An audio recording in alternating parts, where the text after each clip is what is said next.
mainly just for my own interest, I thought I'd do a bit of an investigation into the Guerlain range from Guerlain. And I really thought to myself, okay, I'm just going to try and grab little samples. And then there were a few that I just could not get samples of. Now, on the actual website, they have only nowadays the original, the intense, and the sparkling bouquet. That certainly seems to be the case in the UK anyway. So what I'm thinking is that they've probably discontinued the Floral, the Eau de Toilette, and the Bloom of Rose perfumes. So these are really interesting to me because the original Guerlain is like such a classic. It's absolutely beautiful. I have a couple of dupes. I've also asked my husband for a bottle of the real thing because for me they're a little bit pricey. And I do like the intense version, but I find the intense version is absolutely exactly what it says on the tin, in that it's just a stronger, richer, deeper, and to be honest, like a more vanillic version of the original. I think the original, to my nose, is a really nice equal mixture of vanilla and tonka bean. And so when you get to the intense version, because the vanilla is so rich in it, it starts to be a little bit more buttery, and it's sweeter. And I think I just personally, although I think that's beautiful, I prefer, for me, a slightly lighter version. So I like the original a lot. And in terms of dupes for that, obviously everyone knows Guess Seductive Noir is a really good dupe. That one I find also a little bit more vanilla than Tonka, and you don't really get the licorice vibe, but it really smells very similar to the original Guerlain. And then the other one that I have is it's from Oriflame, and it's from the Feel Good range. It's called Chill Out, and that one, that's even stronger in the lavender, and it's very strong in the vanilla. It also has, to my nose, quite a kind of licoricey smell, probably even stronger than the original Guerlain. So I think both of those are really good alternatives. I just think there's just something really magical about the original, and if I'm not paying for it myself, I was like, I'd really like to have a bottle of that original version, you know. So I was really interested in, particularly I was quite interested in the Bloom of Rose and the EDT. And so the other ones I was just thinking, okay, I just kind of want to see what they smell like. I managed to get them for like a little bundle of the Sparkling Bouquet, the Floral, Bloom of Rose. And I did also, I've used it up, you know. I also had the original Guerlain and the intense one I tested in store. So in terms of what I've got here, both of the bottles that I have were bids that I managed to win on eBay, that were super affordable. So I was happy to kind of spend the money just to see how I felt about them, knowing that I'll be able to sell them on if I don't get on with them. So if we start with Bloom of Rose Eau de Parfum. So the Eau de Parfum is much harder to find than the Eau de Toilette. The Eau de Toilette, I think, is like, you can get this on eBay for about £35, like a full bottle of this. And this one is much harder to find and a bit more expensive normally. But I was watching one for, I can't even remember how much it was, but for relatively bargainous price for 50ml. And the seller offered me a price because she just wanted to get rid of everything that she had, that she was getting rid of, you know, on eBay. But this one I find really disappointing because from the reviews, people don't really like the Eau de Toilette of Bloom of Rose. Like there was generally quite negative reviews of this one, and then those same people reviewed the Eau de Parfum and gave it much better reviews. But I really don't think this is a very nice perfume myself.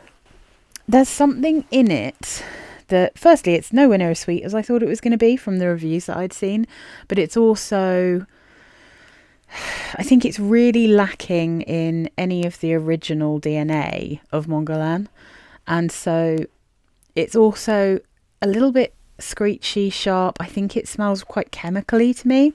Now, the notes in this one are supposed to be top notes of Bulgarian rose, pear and bergamot, middle notes of Turkish rose, lavender and jasmine sambac, base notes vanilla, sandalwood and patchouli.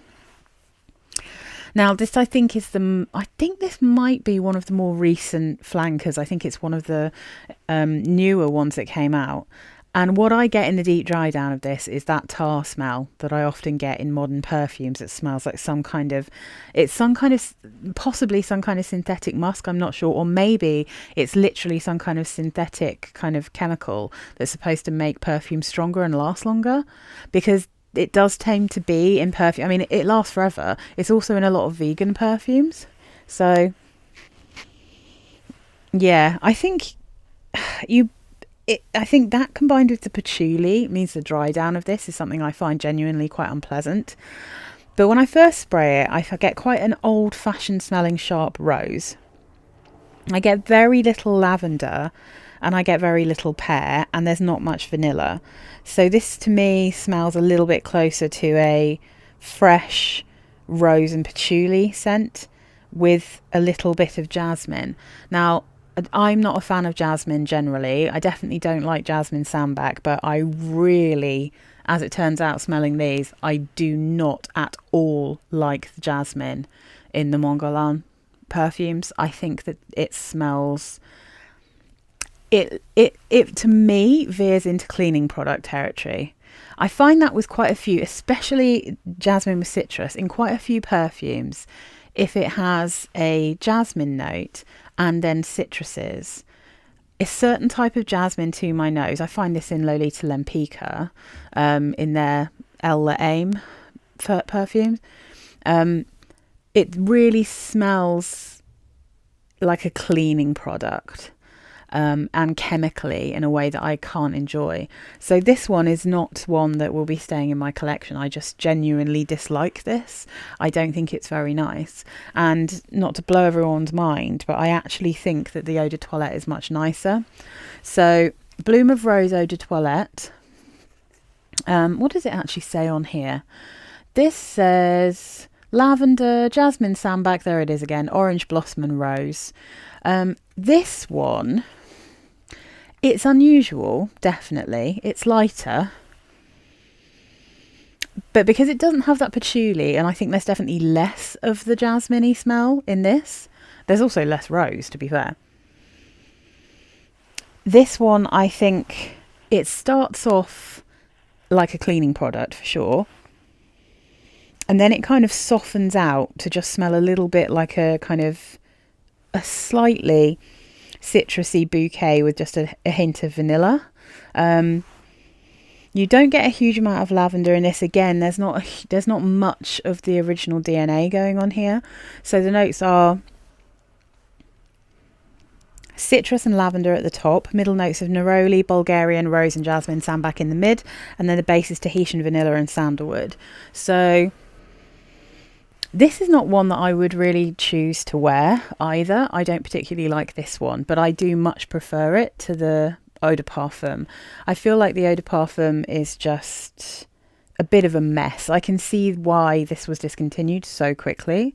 Whereas I think the Bloom of Rose, this one, it's a bit lighter. It's not as kind of dark smelling. Although this one's got a real fresh rose, I think there's something about that patchouli in the base and the wood that it's not a light... I don't know. There's something about it I find quite unpleasant. Whereas this one, I don't love it. There's a lot of neroli going on here as well, but it's okay. It's kind of like, okay, you know. So then if we move on to, this is the Eau de Toilette. So this one has been discontinued. I don't think this one was particularly popular either, but I know some people really loved this.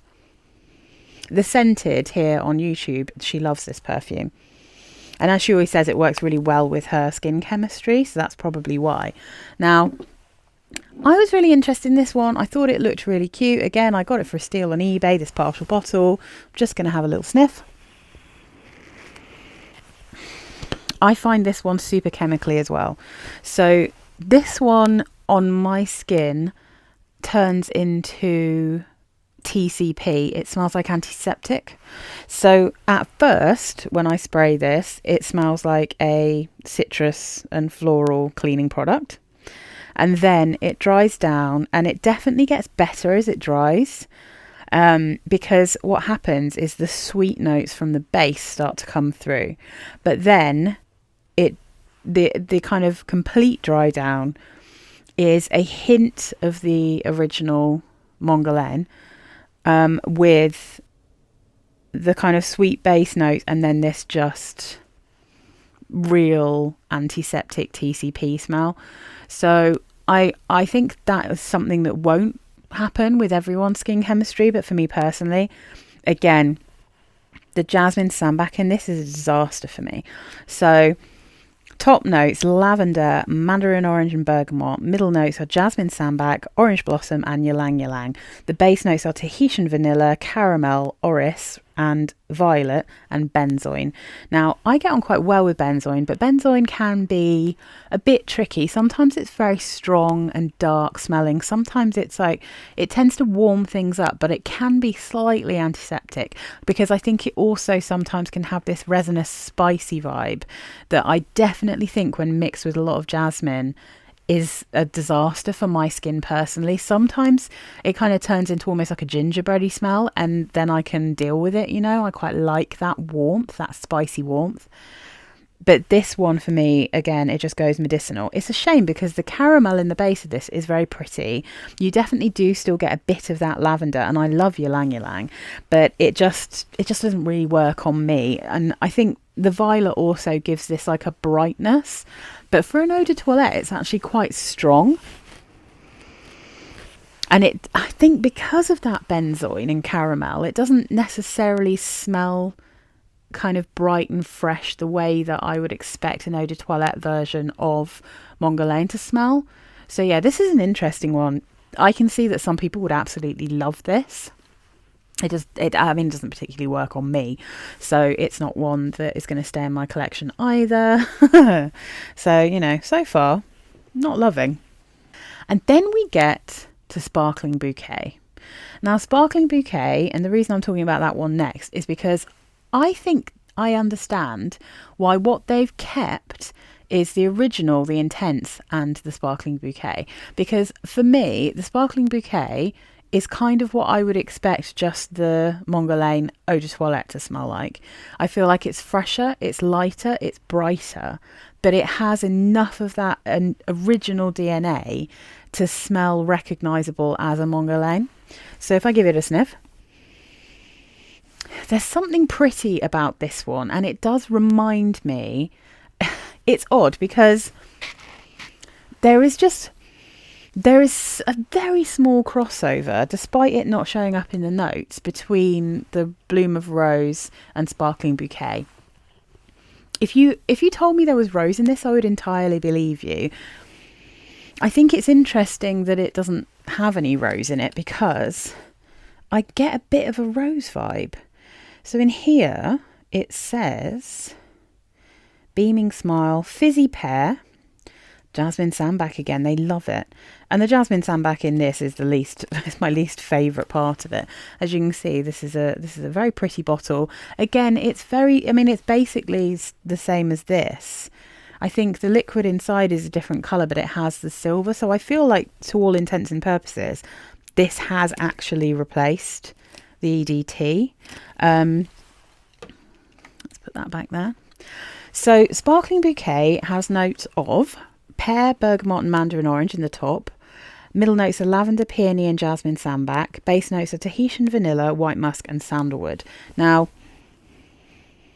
something about this is giving me vibes of Victoria Minya Hedonist Rose, but without the tar in that, because I get that kind of synthetic tar note in that perfume as well.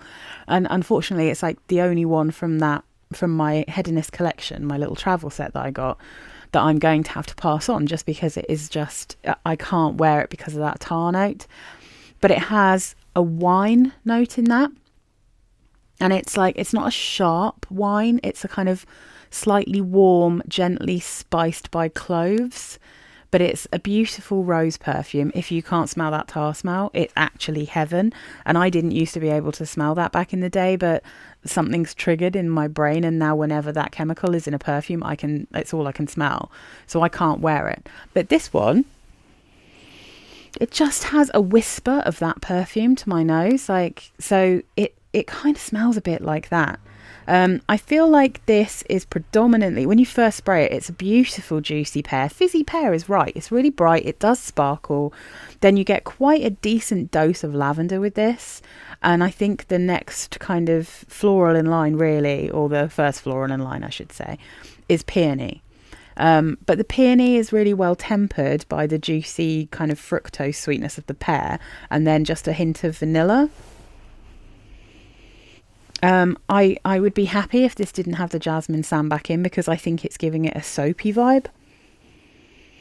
But at the same time, it's so nicely balanced that I mean, if someone like bought me a little 30ml bottle of this, I would be very happy with it and I would totally wear it. And I think because it is making me think a little bit of Hedonist Rose, that it's kind of giving me some warm and fuzzies. So I actually think this one's really pretty. I don't really see people talking about this one, and I have a feeling that the people I have seen talk about it have pretty much been like, nah, don't bother with this one, it's not very good. But I absolutely disagree, and I think this is actually a very pretty interpretation of the original Guerlain, and I think it's lightweight. I think you could easily wear this in summer, but it's not like so sharp that it's going to cause you any issues. So yeah, I quite like that one, and it's the only one of the flankers that I would actually consider, now I've kind of smelt them all, the only one I would consider actually keeping an eye out for and maybe buying if I see a bottle on eBay for cheap or whatever, you know. So yeah, I think that one's kind of nice. So then we have Floral. So Floral, this I think was it. Well, this is my favourite bottle because it has a rose gold around the neck. I really like that. Another, I mean, it says an overdose of jasmine sambac. Yeah. Lavender. And then it's got vanilla and sandalwood. So this one definitely smells like a cleaning product when I first spray it. I really do not like this at all on first spray. But it dries down to actually be kind of pretty, this one. And I think you could almost treat this, if you see it for cheap, you could almost treat this the same way you would like an eau de toilette. I genuinely think that both of these are kind of more eau de toilette-y versions of the original Guerlain than the actual eau de toilette is, if you see what I mean. The notes for Guerlain Floral, top notes of lavender, bergamot, mandarin orange and lemon. Middle notes are floral notes, peony, jasmine sambac, ylang ylang, neroli, peach and lily of the valley. And the base notes are vanilla, iris and sandalwood. So this one definitely, I'm not keen on it at first. It gives me like the same sort of Elle Aim from Lolita Lempicka, which again, I don't want to sound rude, but I compared that to urinal cake because that is exactly what it smells like to me. It smells like that kind of citrusy cleaning product that is like citruses and florals. That's what it smells like. That's the kind of jasmine that's in those perfumes, I think. And I feel like it's a very similar jasmine to this. It's probably just jasmine sambac, and it's the same kind of one that they use in it for both houses. But Floral dries down to be super pretty. So I think when you first spray it, the main thing you get is you definitely get lavender in this one, which is good. But you get the citruses and you get a lot of that jasmine and quite a lot of neroli, and it does smell cleaning producty. And I'm like, oh God, I'm not so keen on that. And then it dries down and it then becomes a kind of pretty floral bouquet without anything particular kind of sticking out, you know. It just smells like a big bunch of mixed flowers. And there's something about the ylang ylang, I think, that tempers this. I do love ylang ylang. So there's something about like that yellow banana-y floral which is stopping the other florals from being too aggressive, too sharp. And I think the peach in here is quite nicely done. It's just this very gentle fruitiness in the same way that the pear is kind of a nice gentle fruitiness in that one. It's not kind of getting overpowering and it's not getting too syrupy, it's not too sickly, but the white florals aren't too sharp because of like you know, those fruits, that kind of fruity vibe, that lovely creamy ylang ylang.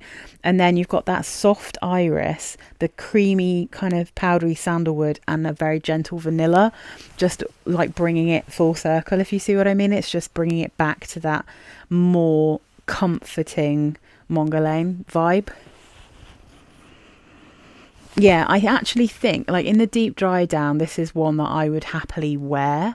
So out of these are the only two that I would actually happily wear. You know, I mean, I wouldn't go out of my way to buy either, just because I have other light perfumes that are a bit floral and a bit sweet that I quite like. But in terms of how they smell personally on my skin, Sparkling Bouquet smells really pretty, kind of fresh, a bit soapy. And Floral smells quite sweet and creamy. It has a really nice level of vanilla here, mixing with those florals and just a hint of kind of peachy, citrusy fruits. So that's how I feel about all of these. I think there are probably some other flankers that just you can't get hold of, and you can't even get samples of. But in terms of my collection, I'm really looking forward to when I open my Christmas present from my husband. I'm very, well, if he buys what I actually asked him for, I will have my own bottle of Guerlain, the original. I'd also happily wear Intense, like in really cold weather, because I think that's probably when it would work best for me, because I like quite light perfumes. But as I said, like, if someone, you know, if one of my friends just got me Sparkling Bouquet or Floral, or if they were to give me, you know, if they had them and they didn't like them and they gave them to me, I would happily wear both of those. I think they work quite nicely on my skin. I think they're really nice. I love the bottles. I love all of these bottles. So yeah, I mean, it was really fun sniffing all of these. It was, like I said, there's lots of videos about this range, but I haven't seen many that really talk about all of them from anyone who sort of has the same taste as me. So I figured for my subscribers, as they know my taste so well, and if you're watching this, then you might be new because you might have been searching for this. I don't like patchouli, and I don't like jasmine, and I don't like ambroxan, and I like things that are a little bit lighter. And so it's been really fun to look at these, but if you keep that in mind, that's my specific taste. But yeah, these have just been super fun. But anyway, guys, I hope this was useful, or even if you're not interested in buying them, I hope it was interesting to watch. Let me know what your favourite of this range is. Let me know if you have any good dupes for any of these. I will be thinking and keeping a nose out now to see if anything that I smell in the future reminds me of these. These don't really remind me of things, and most of the things that have been compared. So, for instance, this one's been compared to the L'Occitane Rose Calisson, which is a perfume that I have, and I don't think it smells anything like that. They kind of smell like each other slightly, but I don't think they massively smell like other perfumes that I smell. Definitely, like, this does not smell like the Sea Rose version of Davidoff Cool Water. That is much sharper. It's a very different vibe. So yeah, I mean, let me know what you think about these, and definitely let me know, and other subscribers, let each other know if there's any good dupes for these, because they're really hard to get now, and Guerlain's quite expensive.